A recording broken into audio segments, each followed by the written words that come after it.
how much of a focus is your government, giving this entire crisis? Yeah, I go can ahead. hear you. I can Go hear ahead. Go you. ahead, Deepak Garu. Sudhaji, a very good evening. Good evening. Yeah, I would actually like to say that the action being taken by the Andhra Pradesh government, it's not just a quick response, but it's like a role model for governance for state governments across the country.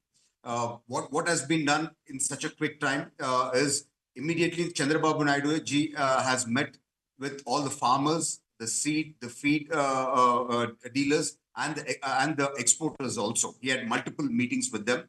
A letter was written to the central government to take immediate necessary action and speak to US. Similarly, a 16-member Aqua Advisory Committee has been formed to come out with a strategy on how to deal with this problem. Similarly, a National Prawn Coordination Committee has been formed on the basis of NECC, National Egg Coordination Committee, for taking necessary action to protect the industry sector as a whole. And we have given current subsidy to the farmers at only 1 rupee 50 paisa per unit. Now they're going to get current to help them financially. And amendments have been made in the APSARA Act to make it user friendly. Geo mapping and geotagging would also be done. And now we are asking for specially to target the Indian market. Even a 2% increase in Indian market would be good enough for this industry to sustain. We have also requesting the army to make it part of the regular army menu also. And finally, we want to take necessary action to come out with our own seedlings from India rather than depending on rudimentary stock from US. And similarly, look at improving cold storage facilities for prawn country. These are Yeah. all the steps which have been taken in such a short period, Sudhaji. Deepak Garu, I also want to understand that in the interim, I mean, there is nothing one can do about the tariff because Trump has made that decision. Of course, there is a pause of 90 days, but nothing much. Trump is a global politician and more clever than most people, or so he thinks. But then the point is that's not up for negotiations, as it were. I mean, he's driving a very hard bargain. But I want to ask you, Deepak Reddy Garu, that considering the shrimp farmers in Andhra Pradesh and considering it's a huge industry in your state, they are all panicking. They are talking about a crop holiday.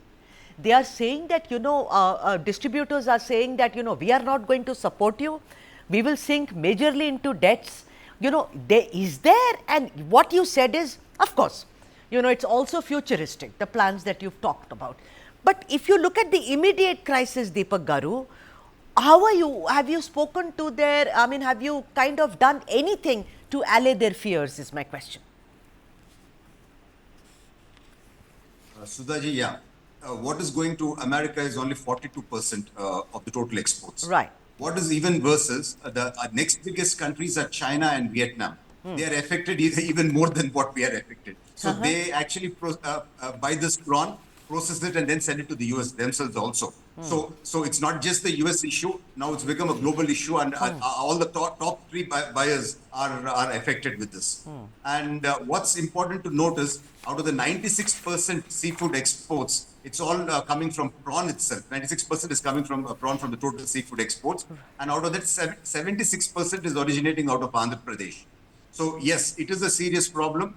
That is the reason the CM has had multiple meetings with all the stakeholders, and we are coming up with plans. And we would be looking at boosting domestic consumption also henceforth.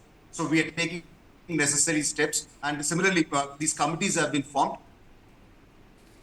We are hands-on, and we will see to that we come up with a strategy to face this challenge. Deepak Garu, isn't it possible for exporters to say that why don't you offer remunerative prices to the farmers? I mean, it is only a temporary measure so that the farmers, the shrimp farmers, the aquaculture which you have, which is booming in Andhra Pradesh, can kind of, there can be some mitigating factor there. Yeah, that's an excellent question. There are actually five parts to the whole Right. thing here. As far as the government is concerned, we have given them now they're going to get current only at 1 rupee 50 paisa per unit. So we have helped them there. And the farmers, the seed suppliers, the feed suppliers, and the exporters. So all the five have to get together. So that is why we have formed this new committee, the National Prawn Coordination Committee on the lines of NECC. So everybody sits together, they support each other for the industry to as a whole to survive. So it's not just like one person looking out for their own interest. The sector as a whole should get together and support each other. That is the kind of structure we are putting in place, Sudhaji. Right. Deepak Garu, you spoke about Vietnam, but I want to ask you one last question before I let you go. That with this new tariff, kicking in, don't you think that countries like Vietnam or even Japan, for that matter, may stop buying from India? I mean, they are buying from us after all, and then supplying it to the US. That's true. That's why the problem has become bigger because Vietnam and China used to buy this product, process it, and then package it and then export it to the US. So now their tariffs are far more than ours. So I think there's no way they would be buying. So that's why the problem is further compounded. Hence, till this issue is resolved, we are now looking at avenues in the domestic market itself. Even a small 2% increase in Indian consumption also would be good enough for this industry to survive. So we have strengths within India, which we haven't looked at for all these days. We would be looking at it in this direction also. And that is why we have requested the army to make prawn consumption part of the regular menu also.